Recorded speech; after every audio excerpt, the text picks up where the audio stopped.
Oh, what the fuck happened? Oh, what was that? Oh, my head. Oh, where the fuck am I? Where the fuck indeed. Currently, Fritzy was drifting about 1,000 meters aft and to the port side of the ship. He had been in Section F checking the repair to the seals of his suit. There had been a small pressure leak during his last EVA and it needed to be fixed. The vacuum of space is a dangerous place if your suit isn't working properly, and apparently Section F was just a dangerous place in general. Time was moving very slowly for Fritzy at this point, his head groggy, ears still ringing, but he was starting to come to grips with the fact that he was drifting in space. Luckily, he had been testing his suit when he was thrown from the ship, or he would be dead already. When the human body is exposed to the vacuum of space, several things happen. First, you would pass out in about 10 to 15 seconds from a lack of oxygen.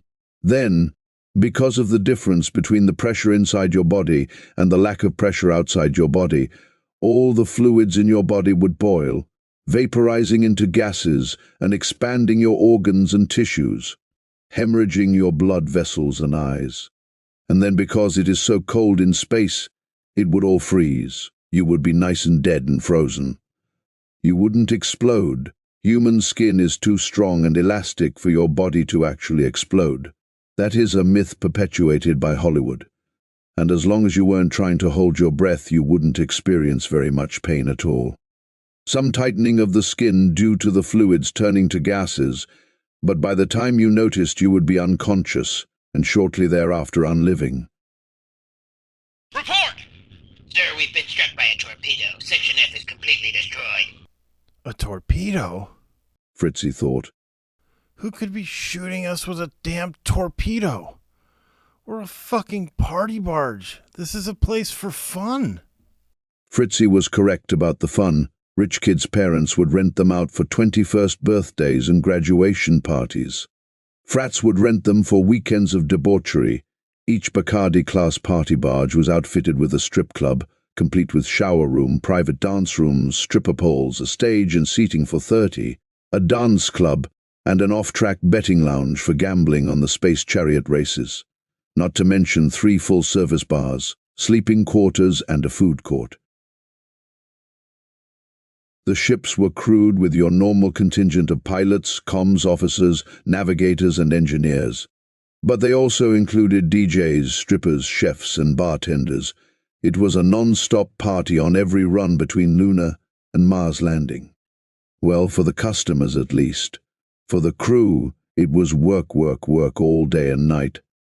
And with young people, lots of alcohol and food, and the regularly scheduled zero-G events. Puke ended up in lots of hard-to-clean places. Casualties? Just one. It's Fritzy. Okay, so Fritzy's not here, because he's dead. Fritzy died, and he won't be here ever again. Rody, can you hear me? I'm not dead. I'm very alive, and I need assistance. Rody. Captain. Anyone? Comms check. Can anyone hear me? No response. He could hear them, but they couldn't hear him. Fritzy reached for the control panel on the front of his suit and pressed the manual comms button. A voice sounded from the speaker in his helmet. Critical error. Comm system failure. Fuck! So this podcast is hopefully going to be unique. It's going to be one of a kind. It will hopefully never happen to me again because I'm not as committed to the podcast as Fritzy is. Fritzy knew that a critical system failure on the suit was not something he could repair in space, with no tools. Rody had moved on very quickly and was, apparently, doing their Space Bros podcast without him. He clicked the audio off button on the control panel. He couldn't listen. He would have to try to make it back to the ship himself. He clicked the button on his chest panel for the suit's RCS or reaction control system. Little jets of nitrogen gas would fire from little thruster ports around the suit and let him turn, slow down, or speed up. These were just used to adjust orientation or for short bursts of thrust. They weren't meant for long-distance travel, and there would never be enough propellant to accelerate him to the substantial velocity needed to catch up to a ship in motion. Critical error. RCS propellant depleted. Double fuck! He had just been testing the seals on the suit. Fritzy wasn't planning an EVA, and the nitrogen tanks on the suits were only charged prior to exiting the ship for safety reasons. Without propellant, he wouldn't be able to change his direction of travel. He would keep drifting in the same direction until he ran into something. Why did I have to go to Section F today? I procrastinate everything, and this could have waited a week. Hell, it could have waited until we reached port and Mars landing. Stupid, Fritzy, stupid, so stupid. What do I always say? Why do today what can wait until tomorrow? It's your fucking mantra. Well, that and outside sucks. And now here you are, literally as much outside as you can really be, and because you didn't put something off that didn't need to be done today. Idiot. You will get no argument from me on the last point. Fritzy has never been the sharpest tool in the shed. Sure, he knew a lot of stupid trivia facts about space and stuff, but he didn't have much street smarts. And he was first mate on this ship for one reason and one reason only. He was the captain's buddy. He sat in the comfy seat next to the captain most of the time and scrolled Instagram on his hand terminal or played Minesweeper. He told jokes from time to time of limited comedic value and refilled everyone's drinks. His one true talent was doing the dishes in the officers' mess, while the rest of the officers ate dessert. It was at that moment that Fritzy remembered a movie he had once seen. Fritzy was really good at remembering pointless shit from movies. I could Matt Damon this thing. He thought. Matt Damoning, in this case, was a reference to the movie The Martian. In that film, Matt Damon plays an astronaut stranded on Mars. This took place before the terraforming and colonization of Mars that we all know today. Back then it was an uninhabitable wasteland of red dust and no atmosphere, so Earth sent a rescue mission to pick him up, which required him to use a landing module ascent rocket to boost him to orbit to get grabbed by a passing ship. When he got to orbit, he was too low and had to somehow propel himself to a higher orbit in just a pressure suit. He did so by cutting small holes in the gloves of his suit and releasing oxygen in short bursts to act as makeshift RCS thrusters. He called it Going Iron Man after the comic book superhero who could fly around in his metal suit with thrusters on his palms and his feet.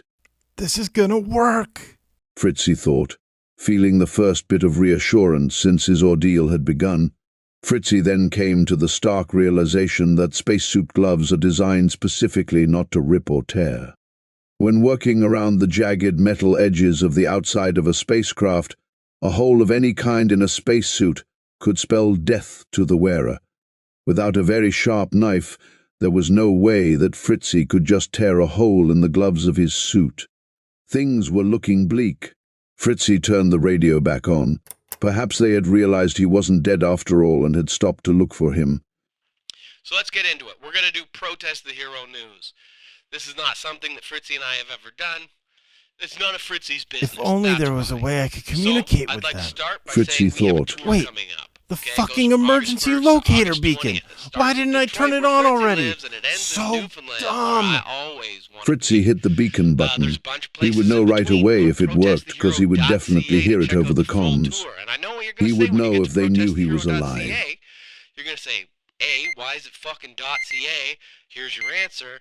Some guy scooped our fucking .com before we could re-up it and tried to sell it back to us for $1 billion, but what the fuck is that beeping? I'm trying to record my podcast. Comms. What is that stupid beeping? Turn it off! I'm trying to record! I don't care what it is. Turn it off now! Great. Now I have to go and edit all this out in post.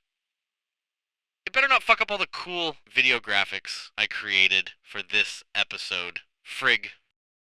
Fritzy flipped the radio back off. Well, that's it.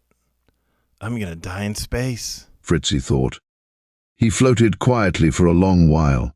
It made sense that it would go down this way. Fritzy was clumsy and prone to getting himself into tough jams. Until today, he had been able to talk his way out of them. Warning! O2 levels low. The oxygen supply in his suit was getting low. He hadn't intended to be in space. He didn't see any reason to top up the oxygen tanks just for testing the seals. It was only a matter of time now. He drifted at the exact same speed he had since the explosion, thanks physics. Warning! O2 levels critical. He had only a couple of minutes of breathable oxygen left. No sense in panicking. He would simply fall asleep as his brain was starved of oxygen, and then he would be dead. He would float through space until he ran into something. Warning! Oxygen depleted. In his final moments, Fritzy thought of the lyrics to his favorite song. She's got hot mandibles. Hot, hot mandibles from the song Sex Bug by Pierce Brosnan Jr.